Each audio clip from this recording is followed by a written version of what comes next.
Welcome back to Grizzly Alaska, guys. My name is Caleb Jakes. My wife Sydney here is off camera. She's going to be handling your guys' comments. Today we're going to be going over some footage from a day in the life of a guide in the field at our operation. As you guys can see on the screen here, there is a beautiful white wolf. Now this is how we started off our day.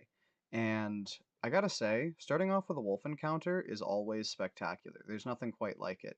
Wolves out here are so incredibly few and far between in our coastal regions that it's just, well, look at it. Spectacular, guys.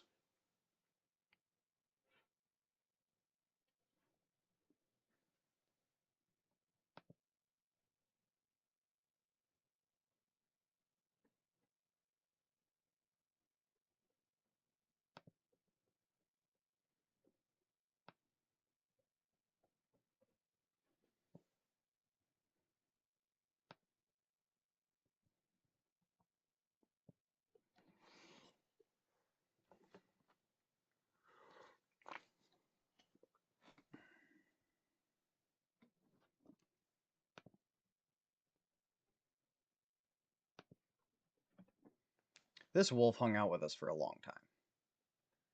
I had to say, I was pretty surprised. I never got a firm look at it above the grass line, so I couldn't determine gender or anything like that, but definitely a beautiful wolf. Alone, like most sea wolves are. Sea wolves are notoriously lonesome creatures. I don't think I've ever seen a sea wolf with another wolf, to be honest with you. And I've seen a few dozen wolves out here, but they've always been singular.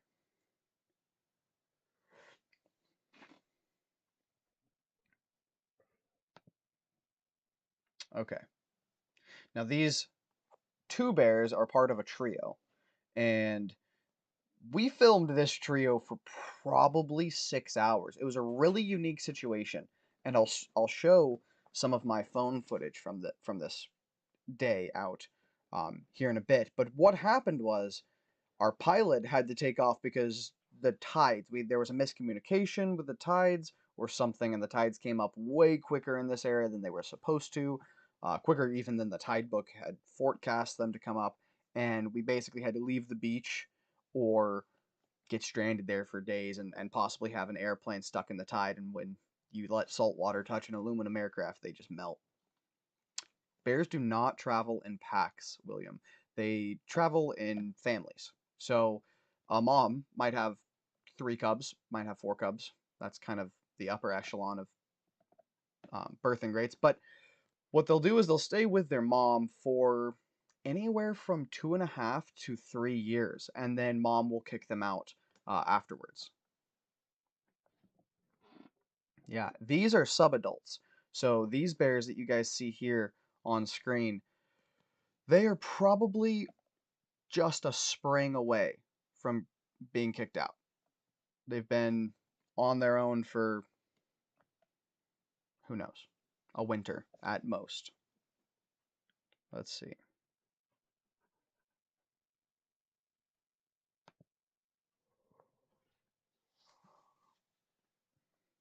Bears are so boring sometimes. Like I sometimes take it for granted when I'm in the field because I sit there and all I do is stare at bears for like 12 to 15 hours a day. I get very bored. Like I don't know if anyone else perhaps would feel bored out there, but I get very bored at times in the field. And so I do stuff like this, where like I just randomly try to capture an animal I've never photographed before, never seen before. And this was a really unique experience. That is a, oh, I used to know this. I had to look it up, and it took me ages to find out what this was. It's a red-throated lurker? Lark? Or I don't know. Yeah, bears are faster than humans, that's true. But what that doesn't take into account is the fact that bears have a huge startup time. You know, like Usain Bolt, they might be the fastest person on Earth or the fastest creature relative to what's in their natural surroundings, but they do not start out that way. They are lumbering creatures. I've never seen a bear just pounce like a cat does. Cats are explosive, and bears are very, very slow and lumbering until they get going, and then they barrel like freight trains. Definitely. Oh, I don't know what type of ducks these were, but I found these ducks in one of these tidal rivulets. Now, these tidal rivulets fill and then completely empty based on what the tide is doing. So the tide was high here, and this was after our airplane had to leave. So you guys can see just how high the water is. I mean, it's all almost completely filling this tidal rivulet, and that's what these ducks are swimming in. But these were gorgeous animals. I had a blast filming them, but I saw that I was making them super, super anxious here, and I wanted to kind of get a shot of them where they were calm in their natural habitat, just existing. Also, don't want to draw attention to them because bears do eat stuff like this. Just, you know. So I got a ways away and then zoomed in, letting the tidal rivulet kind of serve as a corridor to them. And I think they calmed down quite a bit afterwards. They look much calmer here. Yes, bears do swim. Absolutely. Bears are fantastic swimmers.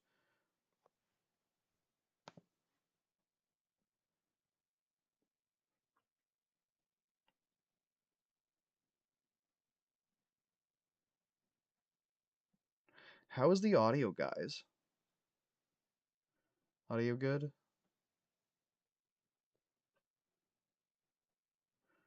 All right. Keep going. Yeah, you guys can see this rivulet here. The grasses were incredibly high this year. I've never seen the grasses as high as they were this last year. It was absolutely amazing. In a few spots, the grasses were like literally chest high. It was insane. Given I'm short, so that might be hip high for someone else. You guys can see people do camp out here. So how this works is people will hire an air taxi service. The air taxi will fly you out to this remote location, and basically, they do. It's like it's a taxi service. They drop you off and pick you up. So if you're alive at the end of it, great. If not, meh. Like meh. People, that's how Alaska is, though. Like people come up here and die doing stuff like this. I definitely promote going with a guide if you guys haven't been up here. Like, don't go out here and camp. The guy that you see here has been doing this for probably a decade. Has been coming out to see the bears and been camping with them for probably a decade. There are lots of photographers and videographers that do that. Specifically, people that work for like BBC, Nat Geo, um, or just freelancers. You know, so anyone can do it, but not everyone should do it.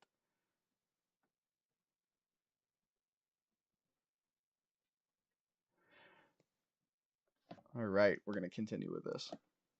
Is it true that you should make lots of noise when you're in bear territory? Yes, you should make lots of noise in bear territory. The reason that you want to make lots of noise is so that you don't accidentally startle a bear. There are like three situations where a human being is going to get mauled over a food dispute. So the bear wants food and you're trying to stand in its way. Over a territory dispute, you have walked up on it and its cubs and it has decided you are a threat. Or over like startling. You literally just accidentally step on a bear because I'll show you this later. They can be so small you can barely see them in that grass. Or if you're walking through like heavy alder, heavy brush, you can be 20 yards away and never see them because they're very quiet animals. And if they're sleeping, you can literally step on them. So don't startle them. Don't walk up on them with cubs or mating bears. Mating bears can be aggressive as well, so that would be a territory dispute. And then don't get in the way of food. That's you won't get mauled then. This was a beautiful bear. This bear was also a troublemaker though, and it was rather large for the area, but still a sow. So like sows just don't get huge, but she was gorgeous. I will say that. Absolutely stunning animal. Look at that back look. Oh, so cute. They can be so cute you forget they're dangerous.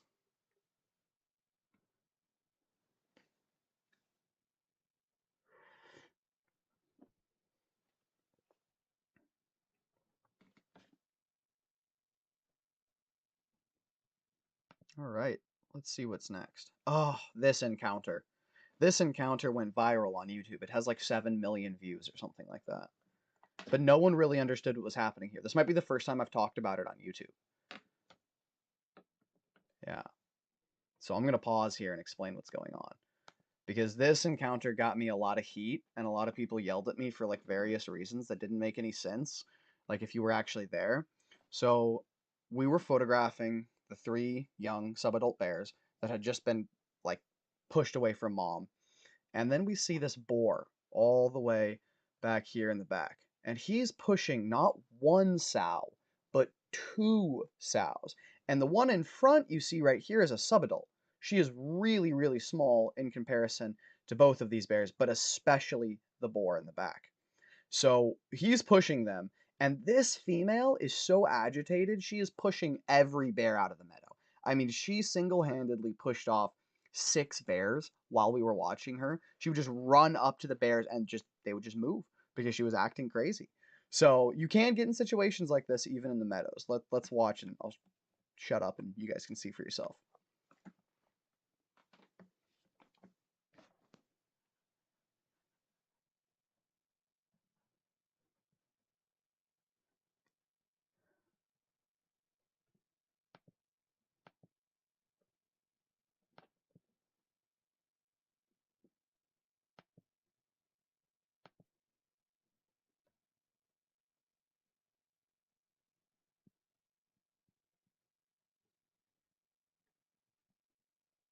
So at this point, they're too close to us. And I take my camera and my guest and I just move us back to get out of the situation. And the entire time I have my tripod in the air, my camera's pointing at the sky, and I'm yelling, hey bear, hey bear. And we're backing up, giving these bears some room. Now, there seems to be a misconception online about how you should scare off a bear. A lot of people just say, hey bear, and it sounds no more aggressive than that. In an altercation like this, you can't be halfway committed. You have to fully commit to trying to scare the bear off. And if you're trying to scare a bear off, you have to physically scare the bear. You can't just, hey, bear, that's not going to scare anyone. It doesn't scare my toddlers. Just like, it doesn't scare anything. So you actually have to show real aggression, which means instead of, hey, bear, it's like, hey, bear. And it's a real deep, throaty yell that just, the stream is lagging a bit. Yeah, that's unfortunate. That's our internet up here. It's just not great internet living out in the bush, but Starlink is coming. So I'm really hoping that Starlink broadens our streaming availability out here. Probably. Yeah.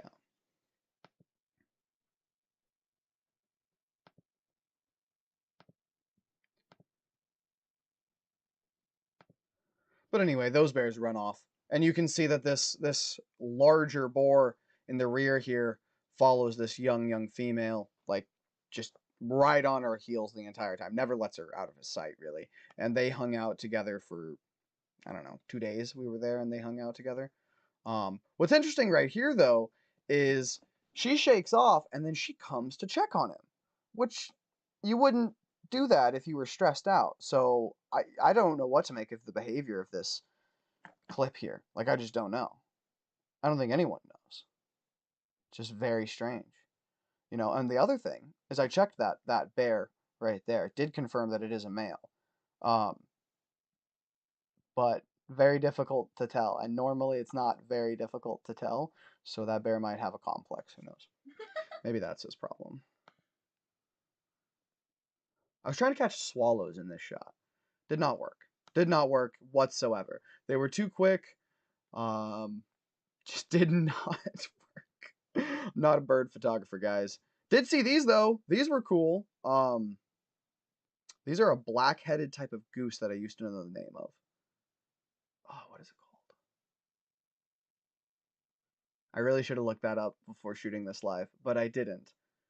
But yeah, this is a black-headed goose. They're really, really cool birds. I think they start with a K. Ryan Williams. Do you think that Alaskan grizzly bears and bears and hybrids, growlers? I cannot read the rest of that. Hmm. Would you read the rest of that, sweetheart? Yeah, give me just a second. Could become as domestic as dogs? That's interesting. So people do have pets as bears, Ryan. Uh, or bears as pets rather. But this is a Russian thing. Russians have bears as pets, and I'm sure everyone has seen the videos. Typically, it's like a wildlife rehabilitationist that will take in an animal like that. And domestication, I think, is a little far off. But you can tame an animal, and taming is a little bit different than domestication. Domestication has physiological effects on the animal. There's a Russian project done with foxes that shows what domestication does physiologically to the animal, and it's pretty drastic. So whether we could domesticate bears or not, I think they're probably too powerful. They're too big. They're too powerful. Just like with working dogs, you'll get different temperaments of bears. In the field, I see it all the time. I can look at a bear and go, that bear has a bad temperament. It's going to be a problem. It's going to push us around. It's not going to respect boundaries. Stay away from that bear. Well, you get the same thing in working dogs, where it's like that working dog has a really aggressive temperament, or maybe it doesn't like something and that causes a trigger. So the different temperaments of bears and animals in general, I think, would just completely preclude us from ever fully domesticating a brown bear. That's my personal opinion, though. Maybe I'm wrong. If you guys want to try, I mean, I can't support that, but like, hit me up because we'll do a video together. Because that would be super cool. Don't domesticate bears, guys. It's bad. Don't do it. I have thought about domesticating seals, though, because seals I do think could be domesticated. They're canine enough. They are canine enough. Yeah, these are beautiful, beautiful geese, guys, right here. Absolutely stunning animals. My wife will look up what they're called here in just a second, because she's better at this than I am. Can I come see you? Yeah.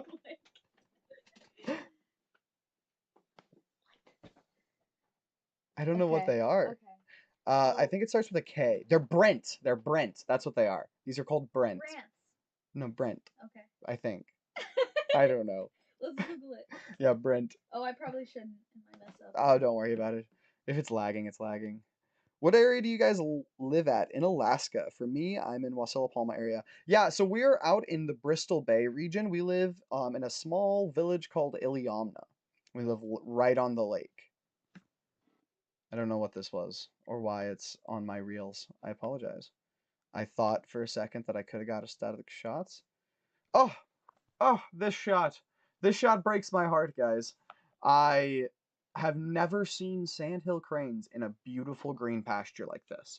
And I tried to stalk them and get close enough to get a good footage with my 100mm lens, and I just didn't get close enough before they took off, and I never got closer than about 150 yards. But these guys were absolutely gorgeous. I really want to go to the Crane Festival. I believe it's in New Mexico and film these because they are absolutely stunning creatures. But this was all I got of them. Just, they were such teases. I couldn't believe it. You know, I think there are many Sandhill Crane festivals, big ones in Nebraska. Really? Mm-hmm. Yeah. I really do like showing you guys this footage here because this really shows you what the landscape's like. This is a really unique spot. It's almost completely flat. People think of bears as existing within like forests and trees and hills and mountains, but out here where I live, that's not how it is. You know, the bears are on the coast or they're on a creek with salmon, one of the two places, and you really don't find them or you don't go looking for them to photograph in other places because it's so difficult. It's so much easier to stay down here on the plains and to film and photograph here. But really, yeah.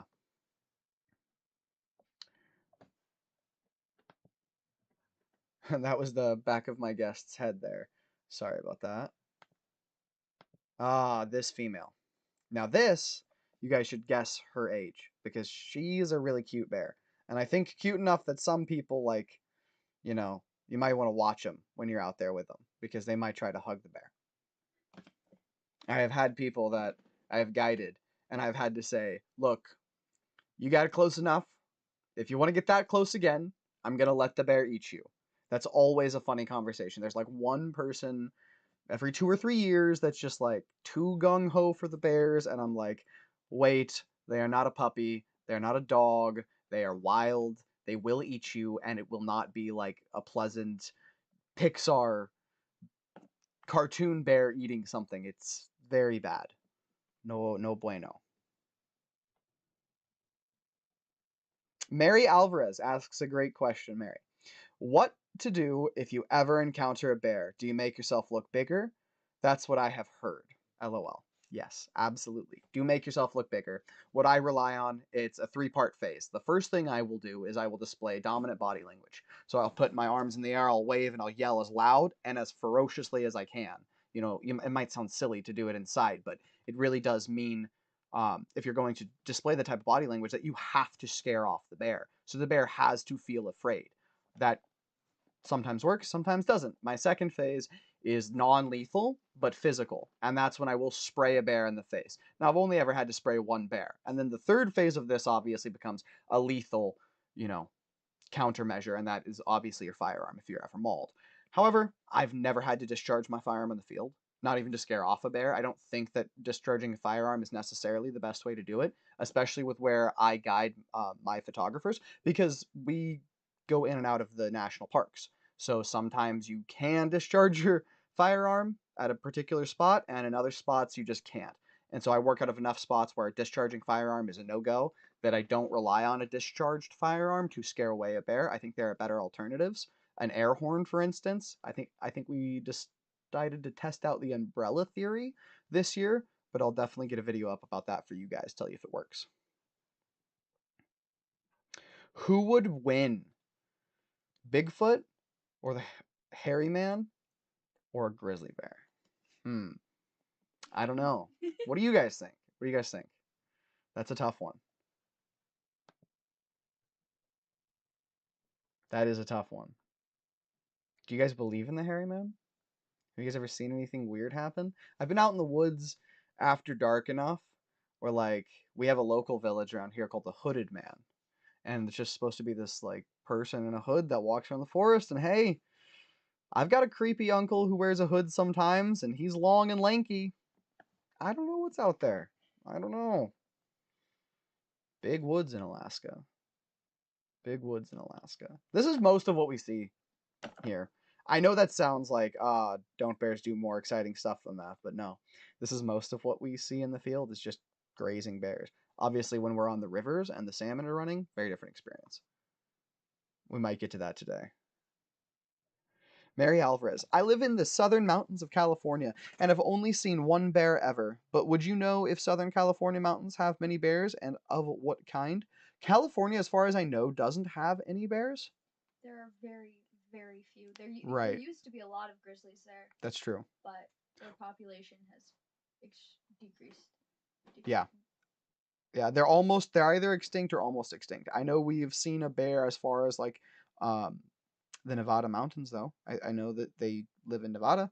I know that we've seen some in New Mexico over the last 60 years, but in your area, I think a bear encounter is so unlikely that if you want to carry bear spray, it might help you against a mountain lion. There are definitely mountain lions in California, but I'd be more worried about the cats than a bear necessarily. And I know handguns are hard to get in California. Um, but it's always good to have that alternative. You know, it's never ideal to have to use lethal force on an animal, but sometimes it really can save your life and there isn't an alternative. For example, the Timothy Treadwell situation. That was a bear that there was no alternative. So, Owen Kellogg, do bears like Twinkies? I would assume so. I've never tried to feed one. They do get into trash. They do get into trash, especially in Yellowstone, in places where huge populations encroach on bears, like Anchorage. Anchorage, you typically have a huge dumpster with bear safety locks and stuff like that, especially if you're like near the edge. And living in Wasilla, I'm sure people know about that as well. So yeah. Mary Alvarez, can you use bear spray on mountain cats? Great question. It should be effective. It clouds your eyes for about 45 minutes, so it makes it really hard to open your eyes. I've been sprayed multiple times now, and I'm not proud of that. We should watch that video at some point here in the live stream. But yes, it should be effective on mountain lions, I would think. They have a sensitive enough nose, and their eyes are sensitive enough that you should be good. But again, definitely carrying some sort of alternative if that doesn't work. I would recommend that, because worst case, you always want to be prepared for that worst case scenario. And bears and cats are all somewhat unpredictable when you find them in the willingness to prey upon you or hurt you, enter conflict with you. So let us, I'm going to leave this up while I search for this video that Sydney suggested us watch. Do you remember what day that was? That was 2021. Early. It was springtime. It was like 34 degrees out. So May.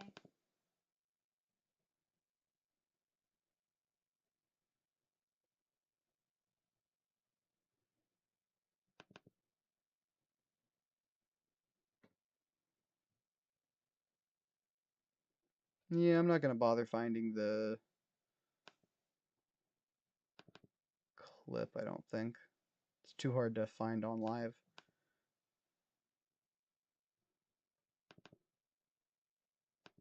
But we will skip over to this video. So this same female that I have probably 6 hours of footage of did eventually decide that she had had enough of us. And so she does get up here at the end of this and walks over to us. Very curious. Very curious. I want to know how you guys would handle the situation before I tell you what I did.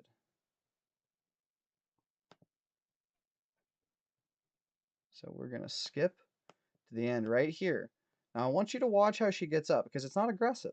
And a lot of people think that a lot of our encounters where I'm running off bears, there's a lot of aggressive intent behind that. And that hasn't been the case for me. Curiosity, more often than not, is the root of the behavior that I have to run off the bear for. So right here, she walks, I turn my camera, and I just zoom all the way out because I don't know what's going to happen. And I do have my bear spray drawn at this point. This was an interesting bear because she's so young. She's so young. I mean, not 1 year away from mom. Not a full year yet. She was so small. And you can see me. I'm right there. You can see um, right up here, top left corner. This is my 44 Magnum. Sydney, would you grab that? Thank you, sweetheart. You're welcome. You want the case too? Yeah. So I'll show you guys my rig for this. So this is my 44 mag. Now I'm shooting, for practice, I shoot these. These are 240 grain, but when I'm out in the field, I carry like 300 plus grain Corbons or some type of hot bear round that does have enough foot-pounds of energy to stop a charging bear, you hope, and if not, has enough to put one down. But this is how I carry it. I always have this lanyard. Now this might seem silly to some people, but if you ever get mauled by a bear, you're going to get the absolute tar shaken out of you. And so having a way to retrieve your gun if you drop it is really, really important. This is tied on with like 1,000 pound high tensile string, so it's not coming off. But I definitely trust this gun in the field, and I definitely recommend that if you are out in the field with dangerous animals a lot, you need to know your animal and know what type of weapons you need to carry for the worst case. But this is how I carry it. It is my chest rig.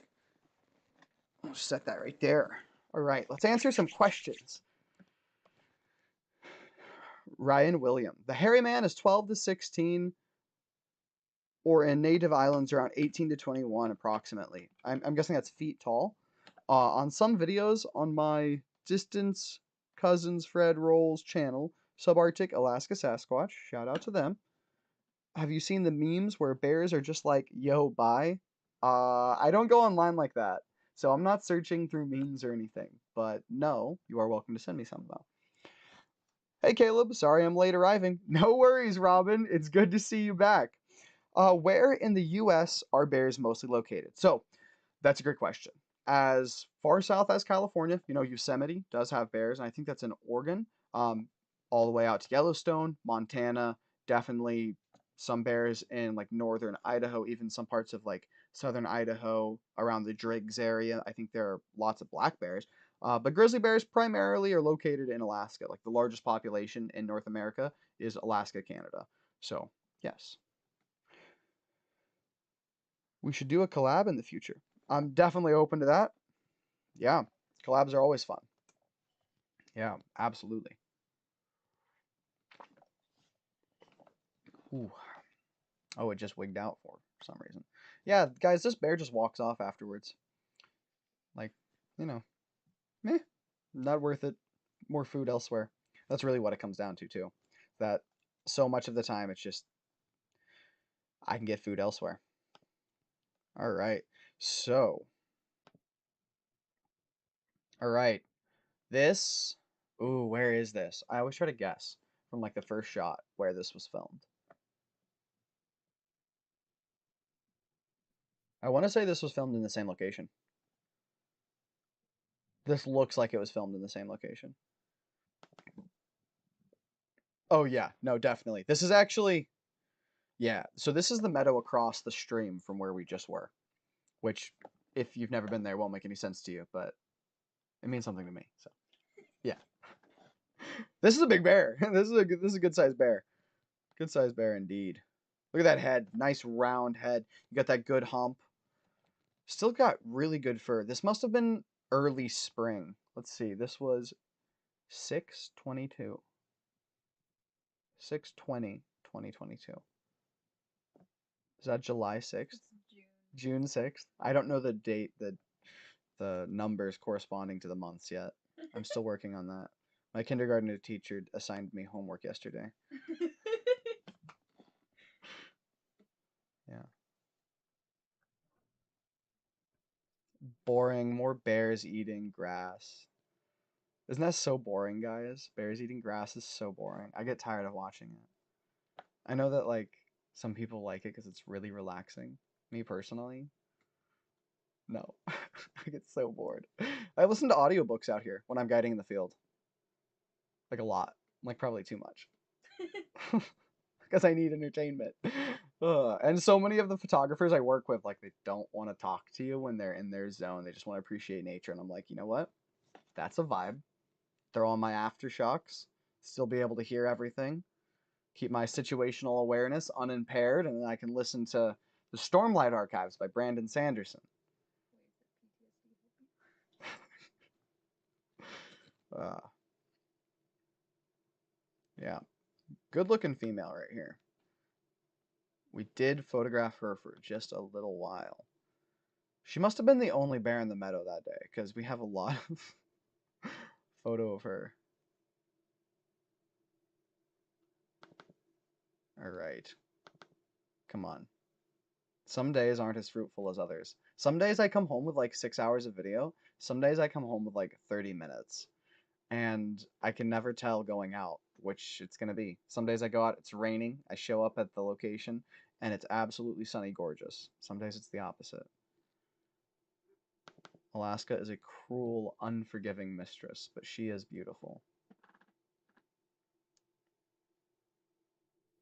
Let's answer some more comments. Sparkle Bob, hello. How are you doing, Sparkle Bob? That is quite the handle you have there.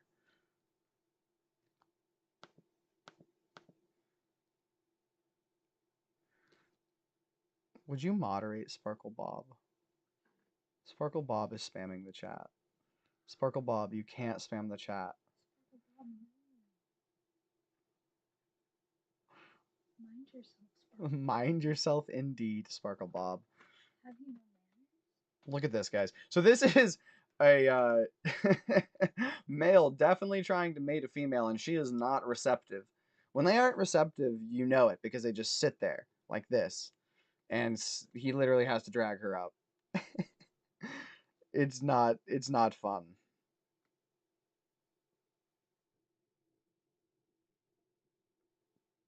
So Ryan Williams says, have you seen anything crazy like whoops, wood knocking, or owl wolf noises in or around the area or around our property? Absolutely.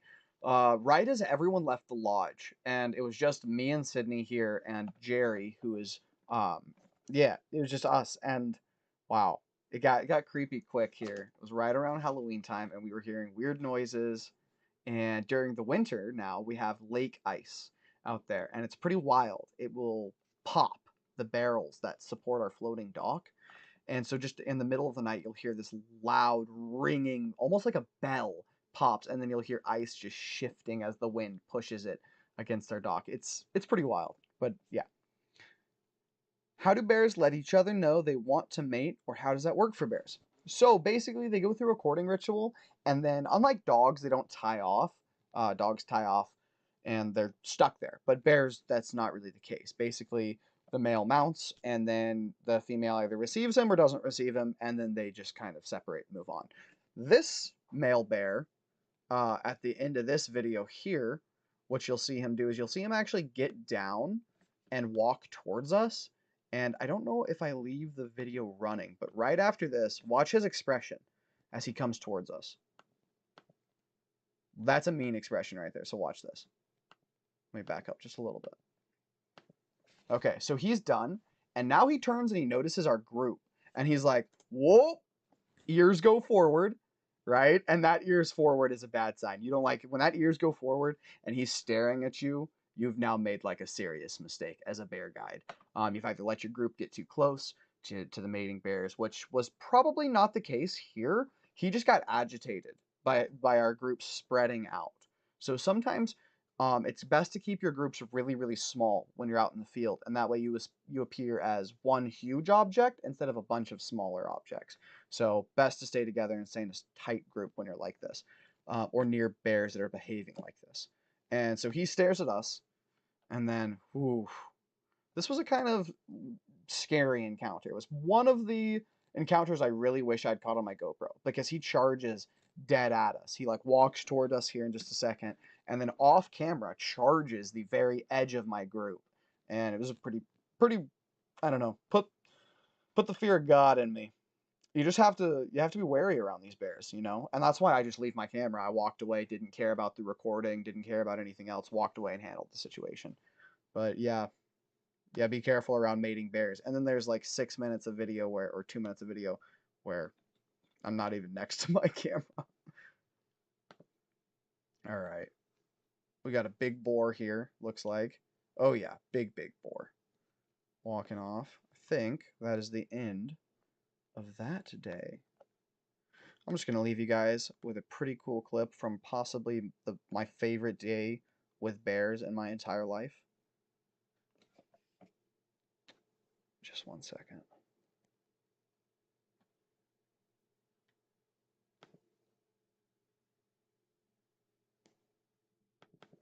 All right.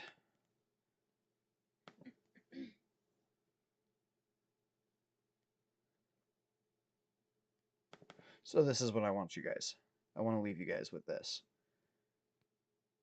Alaska is incredibly big. And because it's so big, the wildlife is isolated to very dense pockets. And the bears specifically are isolated out here. You won't find this many bears all throughout Alaska, which is a pretty common misconception. A lot of people think bears are just kind of wandering around out here. That's not really how it is. They are isolated in small, high density pockets like this.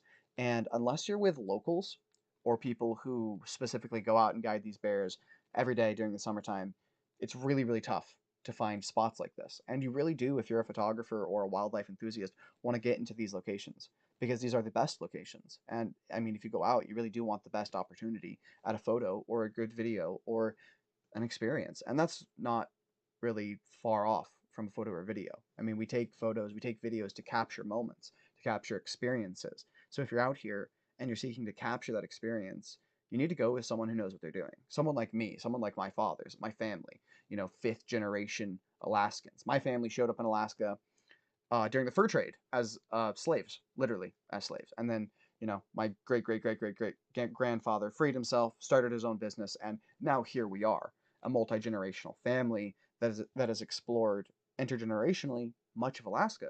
And we have amazing stories and spots like this to share with you guys. And so we really do want to share the best with you guys, not just on the YouTube, but also in person. So seriously, guys, come out for one of our trips. It'll be something you'll never forget. And if you can't, no worries. We will still be bringing you guys great content to YouTube.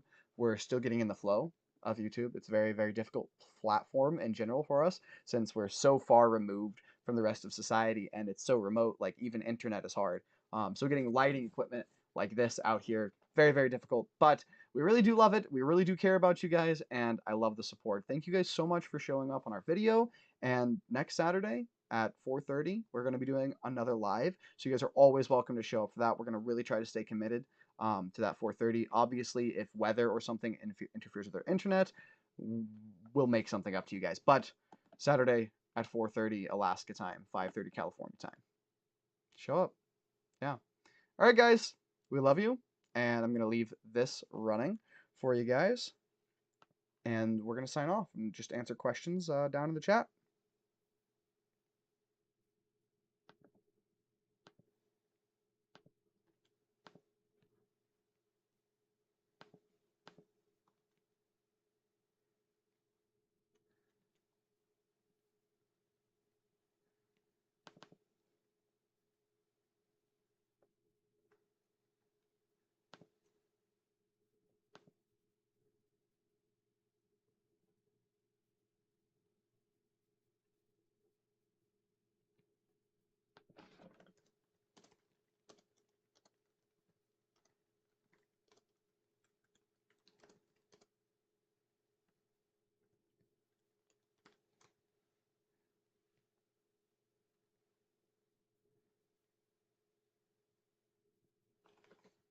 Cool. Is that it? Are we done, dude? Yeah. Mic's off and everything? Mm-hmm. Mic's off, yeah. You did Wait, great. no, audio. Mic's not off. I'm dumb. That's what's wrong.